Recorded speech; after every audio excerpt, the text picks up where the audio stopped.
Allez donc, Mathis, bonjour, hein. Bonjour mon ami Serge, comment ça Ok, va?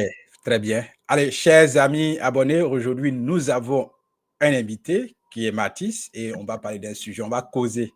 C'est juste une causerie. Voilà, aujourd'hui, ce n'est pas une interview en tant que telle, mais c'est juste une causerie. Et de quoi va parler notre causerie? Généralement, dans cette causerie, on va parler de l'attitude, le comportement des Benguis qui vont généralement au pays. Voilà. Et ça, c'est dans la première partie, on parle du comportement en général. Et puis, dans le deuxième volet de notre causerie, on va parler de leurs conséquences. Parce que les comportements des réactions. Quelqu'un a un comportement, il y a aussi des conséquences que cela sur, je vais dire, la population qui est restée, ceux qui n'ont pas eu la chance, ou alors qui n'ont pas encore eu la chance d'immigrer dans ces pays, que ce soit en Chine, aux États-Unis, en Europe. Il y a des comportements, il y a des séquelles. Donc, on va parler de ça, premièrement. Et puis, deuxièmement, on parle des conséquences. Donc, Mathis, encore, nous te souhaitons la bienvenue. Si tu as quelque chose à dire à nos abonnés, allez, nous t'écoutons. Merci beaucoup Serge. Euh, Moi c'est Yann Matisse, comme vous voyez sur l'écran, c'est Yann Matisse. Et ça fait un peu longtemps que je suis mon ami Serge. J'essaie de donner des idées, j'essaie euh, de conscientiser notre jeunesse par rapport à comment et on va faire pour aussi faire grandir notre Afrique, en fait. En grosso modo, quoi. Donc, pour commencer, je vais dire merci à vous tous qui êtes présents ici. Et si je suis prêt pour commencer le débat. Ok, ok. Vraiment, chers amis, merci de nous suivre. Vous connaissez Mathis déjà, on a eu à faire plusieurs interviews ici, on a parlé de ses activités au pays, quand il va au Togo et tout ça. Et aujourd'hui, nous sommes là dans une autre causerie, comme d'habitude. Donc, Mathis, je pense qu'on va aller avec notre sujet, hein. Qu'est-ce qu'on peut dire du comportement de certains, parce qu'on sait généralement que ce n'est pas tous, hein, c'est pas tous, du comportement de certains Benguis, surtout les Européens, les Africains qui ont immigré en Europe. Ou alors, il y a des Américains aussi. Voilà, ceux qui ont immigré, que ce soit ceux qui immigrent aux États-Unis ou en Europe. Ceux-là, quand ils vont au pays, ils ont un certain comportement. Pas tous, je répète, mais la majorité a un comportement dont on doit parler. Parce que on doit parler pourquoi? Il faut dire la vérité à ceux qui sont au pays. Il faut leur dire la vérité pour ne pas qu'ils tombent dans des pièges. Donc, Mathis, qu'est-ce qu'on peut dire de ce comportement-là?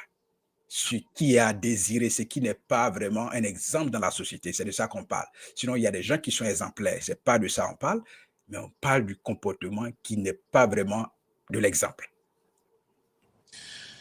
Bon, tout d'abord, moi personnellement, bon, déjà pour commencer, je vais te dire merci. Dire merci à tous ceux qui nous suivent. Parce que sur cette chaîne, et mon ami Serge et moi, bon, mon ami Serge, nous essayons d'éveiller la conscience de la jeunesse, de la génération. De leur dire la vérité, en fait. Donc, je pense que c'est ce qui nous conduit à ce débat-là. Effectivement. Effectivement. J'ai eu à remarquer des comportements de certains de nos amis qui quittent l'Europe, que ce soit l'Europe, que ce soit l'Asie, que ce soit l'Amérique du Nord, l'Amérique du Sud. C'est-à-dire, une fois que tu quittes le pays, que tu reviens, le comportement qu'ils tiennent vis-à-vis de ceux qui sont restés au pays. Et et j'ai trouvé ça pas normal. Parce que les gens, figurez-vous que les gens, bon, je vais parler des États-Unis. Figurez-vous que les gens aux États-Unis, ils font les boulots de délivreurs, livreurs, ils font des boulots de livreurs, ils font des boulots techniciens de surface. Les gens, OK, Martis, merci beaucoup, hein. Je vois là où tu veux en venir et vraiment c'est le sujet même. D'abord, est-ce qu'il ne serait pas mieux de dénoncer quelques comportements? On va parler de quelques comportements déjà qu'ils ont déjà en Afrique, qui n'est pas vraiment, qui ne donnent pas l'exemple. Et puis après, on va revenir aux différentes activités que nous pratiquons. Toi et moi, nous sommes aux États-Unis. On connaît les activités que nous pratiquons. Donc, allons avec ces comportements. Par exemple, par exemple, oui, allez. bon, par exemple, quelqu'un va faire livraison aux Oui, États-Unis. Livraison c'est-à-dire quand tu prends mon pays, le Togo, il y a oui, Gozem. c'est ça. M'arriver en Afrique, au Togo, à Lomé là-bas, dans mon petit Lomé là-bas, je vais Oui, prendre des bodyguards, des security guards, des agents de sécurité. Ok. Imaginez-vous que quand un frère qui est au pays, il voit ça, il va se dire quoi dans la tête? C'est-à-dire, tu es livreur aux États-Unis, livreur de nourriture, Oui. et puis tu vas en Afrique à l'Ouest, tu te prends les body security guards. Quelqu'un qui est en Afrique là-bas, il va se dire quoi? Tu vois, je ris parce que quelqu'un qui se prend des bodyguards qui arrivent chez nous, et pourquoi? Parce que sa vie est menacée ou quoi? Donc, c'est pour ça que je dis, il faut vraiment Oui. qu'on parle à nos frères qui sont restés en Afrique, qui n'ont pas eu l'opportunité de voyager. Il faut on essaie de les conscientiser, quoi. Oui. C'est que ce genre de comportement, que ce genre de comportement ne vous frustre pas, Oui. ne vous dérange pas. C'est ça. Bon, pour le moment, je m'arrête là si tu as quelque chose à ajouter. Oui, on a beaucoup de choses à dire sur ce sujet-là. Il y a certains, il y a des comportements. Il y a des comportements. Tu sais, généralement, un autre exemple, c'est que des gens qui rentrent, par exemple, des gens ont préparé leur budget. Arrivé là-bas, ils se prennent une villa, là, un appartement meublé. Et quand les gens voient ça, je connais moi Abidjan, quand les gens au quartier ou bien, parce que c'est des gens généralement, même avant d'arriver au pays, ils ont déjà passé la nouvelle même, qui seront là. Donc, quand ils arrivent, qu'ils vont dans un appartement meublé, une villa peut-être où il y a piscine et tout ça, ils miroitent en fait l'avenir qu'ils ne vivent pas ici. Toi et moi, on sait que nous vivons dans des studios ici, des studios de quelques mètres carrés. Et quelqu'un qui va au pays, qui prend une villa, voilà, une villa meublée. Mais quand les gens, les filles voient ça, ses amis voient ça, mais On se dit que la personne a déjà réussi. c'est ça. Alors qu'en réalité, la personne a pris plus de 3 ans, 4 ans pour préparer ce voyage de un seul mois. Merci beaucoup. À payer chaque jour, il paye une culotte. C'est ça. La semaine, il va payer une chaussure. Un mois, il va payer, même sûrement que le bien même, il a été payé à crédit. Oui. Il va tenir ce genre de comportement. Mais ses amis, ses frères, la famille, qu'est-ce qu'ils vont dire? Mais ils vont dire que le gars, il se tape. Ça veut dire qu'il est chef même d'entreprise ou alors il est multimillionnaire ici. Ou bien Parce il que tape avec Donald Trump, on ne sait jamais. c'est clair. C'est clair. Et peut-être qu'il travaille dans le gouvernement de Macron. Bon, si tu travailles même dans le gouvernement de Macron, tu ne peux pas avoir cette somme d'argent-là. Je pense bien que être politicien, c'est pas être voleur. Sauf Non, si tu es voleur, tu peux mener ce genre de non, vie. les Donc, politiciens en Afrique, en Amérique ou bien en Europe, je crois que c'est possible. Hein. oui. Ça, Donc, ils vont te poursuivre. c'est clair. C'est clair. Maintenant, laisse-moi dire la vérité à nos abonnés une fois. La dernière fois où je suis allé au pays pour aller faire l'événement, la dernière fois où je suis allé, c'est là que j'ai fait le marathon, demi-marathon. C'est tellement il y a des dépenses que je n'avais pas planifiées. Par exemple, quand je suis arrivé, mon papa était malade, il fallait m'en occuper. Et même, j'ai failli ne pas faire l'activité à cause de ça parce que j'ai dépensé énormément au niveau de la santé de mon papa. Mais il fallait, c'était primordial, quand bien même que ce n'était pas prévu. Mais je vous dis la vérité, avant de venir, c'est ma femme qui était obligée d'assurer les restes de mes dépenses. Bien sûr. Le reste de mes séjours là, c'est elle qui m'a prêté de l'argent pour que je finisse les courses que je devais faire. Donc, c'est un exemple. Disons-nous la vérité. Je ne te coupe pas la parole, Serge. Oui. Dans tes propos aussi. Oui. Je me reconnais dans tes propos aussi. Oui. Et, bon, on va arriver là-bas, les conséquences. Oui, on va en arriver. Donc, c'est un exemple. Là, c'est la vérité que je vous dis. Oui. C'est elle qui a payé le reste de mon séjour, là, l'argent que je vais dépenser pour que je puisse terminer l'activité que je suis allé faire et venir tranquillement revenir. Vous voyez? Donc, ça, c'est la vérité que je vous dis. Ceux qui vont pour vous miroiter l'avenir dans des documents, et il y a des gens, même quand ils vont, ils sont obligés de vendre. Est-ce que c'est ça? Il y a des gens, Mathis, je te dis, quand ils vont, ils sont obligés de vendre. Quand bien qu'ils ont loué les appartements meublés, ils ont fait plaisir à des gens, ils sont obligés de vendre leurs vêtements, leur téléphone portable pour pouvoir retourner encore. Tu vois, ce n'est pas pour se moquer, mais disons la vérité aux gens. Et quand c'est comme ça ça va pas vraiment entraîner d'autres conséquences graves qu'on ne peut pas voir dans notre société. Non, mais il y a des conséquences graves. Il y a des conséquences graves. Voilà. Et là, je pense qu'on va arriver maintenant aux conséquences. Voilà. Quel champ de conséquences ça peut avoir? Parlons-en. C'est à cause des conséquences là qu'il faut conscientiser nos frères qui sont restés en Afrique. Oui. On en parle même parce que ça entraîne de graves conséquences. Effectivement. Ça entraîne de graves conséquences. Effectivement. De très graves conséquences. Voilà. Oui.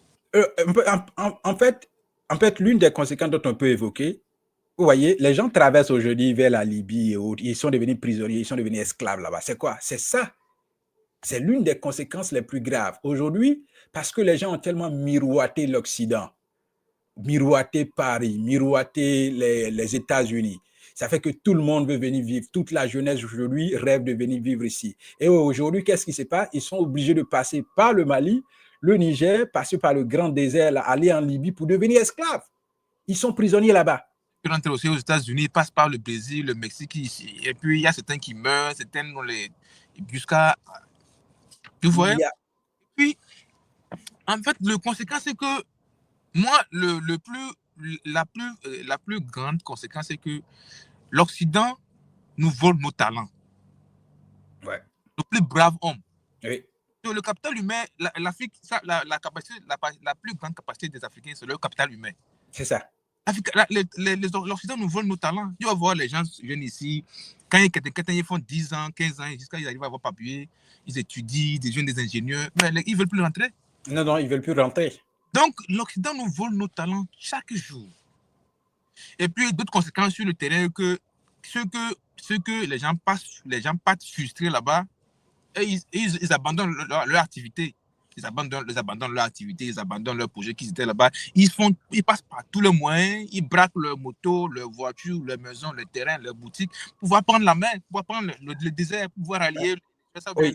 Tu veux dire la jeunesse reste au pays parce qu'une fois que l'avenir a été miroité, il veut aussi rentrer. Donc, il va vendre tout ce qu'il a. C'est de ça que tu parles, c'est ça? Oui, c'est ce que je l'ai dit. En français, oui. En bon français, bon. Oui. Il va aussi commencer à vendre tout ce qu'il a pour pouvoir immigrer aussi et venir découvrir l'avenir en or qu'on lui a miroité là. Alors, vous voyez? Alors que si c'est que on n'avait pas vendu ce. Moi, je dis souvent quand je suis en Afrique, avec mes amis, tout le monde, je leur dis la vérité, les gars. C'est-à-dire, moi, je sais que les gens, quand ils rentrent, ils vous montrent une autre facette ils vous montrent une vie. C'est ça. Mais je ne suis pas là-bas. Moi, je ne peux pas faire ça parce que quand moi, je ne peux pas faire semblant. C'est la réalité là-bas. Oui. Assiette ou bien faire ce genre de choses et puis venir ici vivre comme on était le roi, ben était quelque chose bien, tout allait bien alors qu'on vit sur des têtes, on vit dans des conditions et puis tu vois même chez les gens, on vit voilà.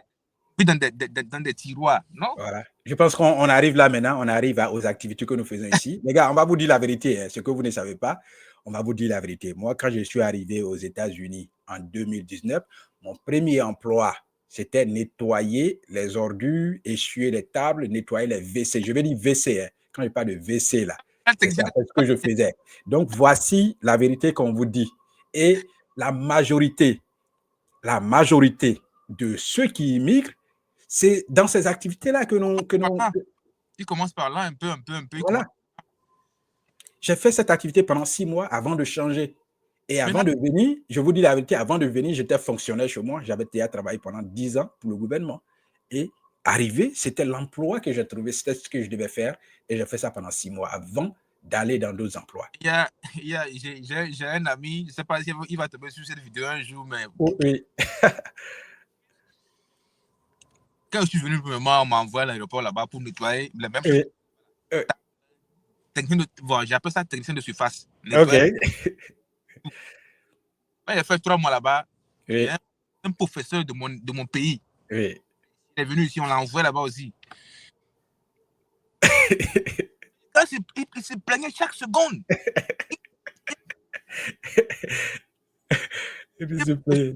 Professeur de lycée professeur de 2 lycées privés à Lomé là-bas.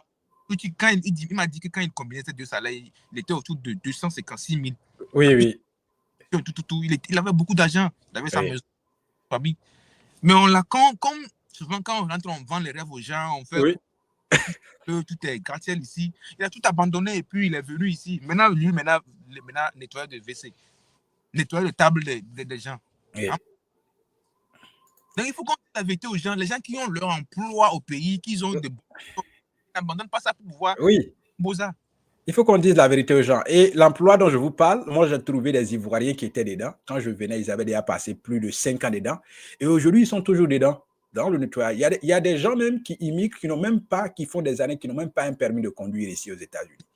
Et ils vont vous miroiter ce qui n'est pas. Ici, personne ne ramasse de l'argent. Il faut qu'on vous dise la vérité. Les gens, pour vivre, ils sont obligés d'avoir au moins 2 boulots. Au moins 2 boulots, je vous dis la vérité. Les gens, pour vivre ici, aux États-Unis, où je vis maintenant depuis 5 ans, il faut avoir au moins 2 emplois pour pouvoir payer les factures et espérer vivre. Et puis, en tout cas, pour ceux qui ont des objectifs grands au pays, voilà, pour pouvoir investir dans quelque chose au pays. Et puis, je vous donne un exemple encore. Je connais un monsieur, quand il est arrivé, on lui a envoyé dans l'emploi où là-bas, on tue les porcs. Donc là-bas, on égorge les porcs, on les tue, mais quand il est arrivé, il dit les gens sont baignés tellement dans le sang que lui-même, il voit son ami qui l'a envoyé là-bas, il découpe comme ça, puis il est content comme ça, il dit non, voilà, non. Lui, il a fait 2 jours. Il a fait 2 jours. Pas, il est fatigué. Il a fait... Dans ma deuxième année, j'ai parti travailler quelque part. C'était mon deuxième boulot. Hein. Oui. Là-bas, c'était comme frigo, quoi. Moi, j'ai fait 1 mois là-bas. Oui. Il y a mon ami aussi qui travaillait à l'aéroport. Il était dans l'avion. Et puis, il m'a dit qu'il lui voulait un second job. Oui. Il est là-bas. Joe, il est venu. Premier jour, il n'a pas terminé. Joe, tellement il faisait froid dans le frigo, là. Oui. Il n'a pas tenu une journée. Après, tu m'appelles pour me dire que, Joe, que tu es mon sorcier. Que tu es trouvé le boulot, non? Il m'a dit, et puis, il dit, tu es ici depuis 1 mois. Le froid, même quand tu portes les gants en plastique, c'est le froid partout. Donc, tu étais dans ça pour aller m'exhiber en Afrique par rapport à quoi? Les gars, le truc est simple. Quand vous payez les Chinois sont en avance sur nous, nous Africains. Quand vous payez les Américains, eux, on n'en parle pas. On a beaucoup de milliardaires en Amérique. Pareil pour l'Europe, pareil pour les Chinois. On a même en Amérique du Sud. Mais quand on paye les Africains, on est où sur cette planète? Sincèrement, on ne nous respecte pas. Humainement, on ne nous respecte pas. Politiquement, même, on est mort. Et intellectuellement, on est mort. Le même Africain crée quelque chose tellement on est rien, on nous cache, on nous pue, on nous fonce en comment dire, en bas. Donc, c'est le moment nous, de nous réveiller, de travailler. C'est pour ça que nous sommes en train de parler de tout ça là, pour que les gens qui sont en Afrique aient confiance en ce qu'ils font. Ils aient confiance en leur capacité de pouvoir faire quelque chose aussi. Parce que, tenez-vous bien, tout le monde qui n'est pas directeur de banque ou bien qui n'est pas directeur de quoi, il va venir vous vendre le rêve. Mon frère, ne cherchez pas loin. Nous tous, nous l'avons assez ici. Oui, on a assez dit. C'est vrai, tu as raison. On a assez dit. Donc, chers les gars, c'est pour vous amener à prendre quand même confiance et comprendre que c'est pas aussi rose qu'on vous montre. On ne ramasse pas de l'argent comme on vous montre. Ceux qui vont que vous enviez là, ne les enviez pas. N'enviez même pas. On connaît tout ce qu'on fait ici. On est chauffeur de taxi, on fait Uber, on nettoie les ordures, on nettoie dans les WC les poubelles, on tue les animaux, d'autres même lavent les cadavres. Bon, moi, je sais pas, je n'ai pas d'amis encore qui m'a dit lave cadavre. Et il y a beaucoup de choses, on ne peut pas vous dire, les gens refusent de vous dire la vérité. Nous, on est là, comprenez que c'est comme ça. Parce qu'il faut donner confiance à cette génération. Oui. Nous en avons besoin. Et puis, qui ont voyagé, qui ont vu la vérité, ils disent la vérité aux gens. Pour que les Africains puissent se réveiller eux-mêmes. C'est ça. Personne ne viendra nous sauver, les gars. C'est clair. Et ce qu'on est en train de dire aussi, ce n'est pas vous dire n'est pas venir. Hein. Non, pourquoi est-ce que nous, on serait ici et on va vous dire n'est pas venir? Non, ce n'est pas notre objectif. Mais c'est pour vous dire qu'avant de venir, il faut vous préparer mentalement et il faut vous assumer quand vous allez arriver et que la vie ne sera pas rose pour vous. Là, ça ne va pas vous faire trop mal, quoi. Ça ne vous fera pas mal. Au moins, vous serez préparé mentalement pour ne pas tomber dans le piège. Donc, c'est pour ça. Ça n'est pas ici pour vous dire n'est pas venir. C'est votre vie. Nous, on est déjà ici. Pourquoi on dirait à quelqu'un de ne pas venir? Non, en ce moment, on serait sorcier. Quand les gens vont venir, après, on va dire que toi, tu dis de ne pas venir, mais tu fais quoi là-bas? Voilà. Moi, je suis dans l'agriculture, la viticule. Je suis dans beaucoup de choses, en fait. Je fais le champ. Je lève les coques, les poules. Bientôt, je vais combiner avec comment dirais-je, les bœufs, les chèvres, tout ça. C'est mon propre ferme. C'est ça. Je suis aussi dans la location des véhicules. Même si j'ai essayé, les gens m'ont... C'est l'Afrique. Oui. Donc, j'ai essayé, j'ai échoué, mais j'ai appris. Donc, faut pas... ne dis pas que de rentrer, moi je suis africain. Donc mon ami Serge aussi, il sait qu'il prépare quelque chose de très grand. C'est sûr. Pour pouvoir aller, parce qu'on a besoin de ça, on a besoin de gens qui vont venir voir la réalité, aller dire la vérité aux Africains pour que c'est ça. Ça nous aider. Donc c'était ça. On rentre. Allez, donc les gars, si vous suivez cette vidéo-là à partir de, que ce soit en Europe, en Océanie ou aux États-Unis, c'est vous dire aussi, si vous allez au pays, ne miroitez pas trop la vie, la belle vie à nos petits frères, à nos petites sœurs. Même si on sait que vous courez derrière, c'est pour faire ça, pour avoir les filles, mais dosez un peu les gars, dosez un peu et dites la vérité aux gens pour ne pas que les gens perdent trop de vie dans la Méditerranée où on le voit, où les gens meurent partout. Les gens sont aujourd'hui esclaves dans des pays arabes au nord de l'Afrique. Donc, essayez de doser un peu pour ne pas que des gens vraiment s'entraînent trop de conséquences. Voilà. Donc, c'est cela. On veut vous inciter à comprendre cela. J'ai même loupé une partie là. Oui. Parce que il y a les Africains fainéants là, ils pensent que nous qui faisons ça, on a soif d'argent. Moi, je dis toujours que j'ai pas soif d'argent.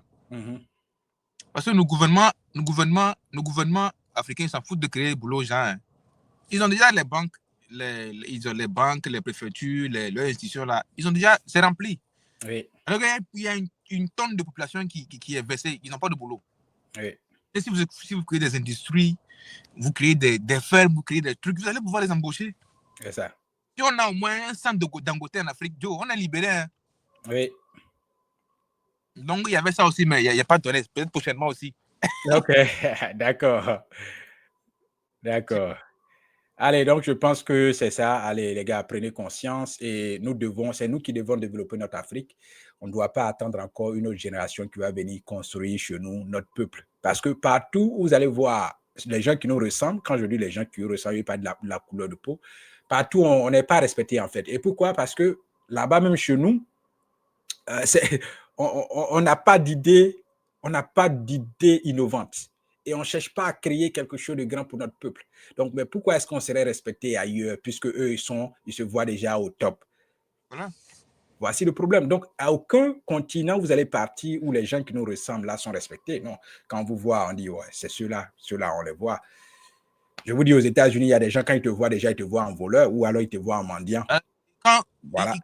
Quand vous croisez, ils traversent la voie. Oui, il traverse, c'est comme ça. Ça veut dire que tu vas l'agresser. Moi, je vais courir dans les parcs souvent quand je vais et que souvent, parce qu'en temps de froid, les gens ne courent pas beaucoup. Et que tu crois des gens qui sont seuls, mais à cause de toi, il est en train de se dépêcher pour se cacher ou bien aller vite pour ne pas te croiser ou bien aller te laisser. Quand il te voit, c'est comme si tu... Donc, excusez-moi du mot, ben, c'est comme ça. Mais en fait, c'est parce qu'on nous a collé une étiquette là, que si on ne se met pas au travail là, cette étiquette va être de génération en génération. C'est ça. On nous a collé une étiquette depuis longtemps. Hein. Oui. Il y a une étiquette qui est collée derrière nous. On nous voit en mendiant, en voleur, en incapable, en tout. Tout ce qui est tout ce qui est C'est ça. Partout on voit des gens, on dit ce sont des incapables. C'est des gens sous, pas intelligents. Les mots sont là. Donc, c'est à nous de nous réveiller, de travailler avec les moyens que nous avons, un peu, de nous donner confiance, de nous pousser. Et d'ici quelques années, nous aurons aussi une Afrique émergente. Oui, il faut y penser. Allez, donc partout, nous devons construire notre peuple. Nous vous invitons à vous engager comme nous aussi, nous sommes engagés. Allez, ceux qui veulent intervenir avec nous prochainement dans des vidéos, vous pouvez déjà faire la demande en description de la vidéo et puis on va voir dans quel sujet qu'on va traiter prochainement où vous serez partis. On est bien là-dessus. Voilà. C'est ça, on cause entre nous. Que vous soyez en Afrique, aux États-Unis ou en Europe, partout où vous serez, vous pouvez nous joindre, on peut échanger, causer sur des sujets, quoi. C'est très intéressant. Allez, Mathis, vraiment merci d'avoir pris part à cet échange-là on pense que ça va aider beaucoup de personnes. Nous pensons vraiment, parce que c'est l'objectif, c'est de toucher plus de personnes pour que nous arrivions quand même à penser à nous-mêmes en tant que peuple africain et se réveiller pour construire quelque chose de grand chez nous, afin que les générations, nos enfants qui viennent ailleurs, vivent l'ère de l'argent chez nous pour ne pas qu'ils soient encore là en train d'aller chez les gens et aller développer chez eux et puis abandonner chez nous. Donc, c'est ça. Retour à la base, retour à la terre-mère. Il n'y a que ça à faire. Motherland, comme les Américains aiment le dire, Motherland. Yeah, OK. Allez, donc, vraiment, merci beaucoup.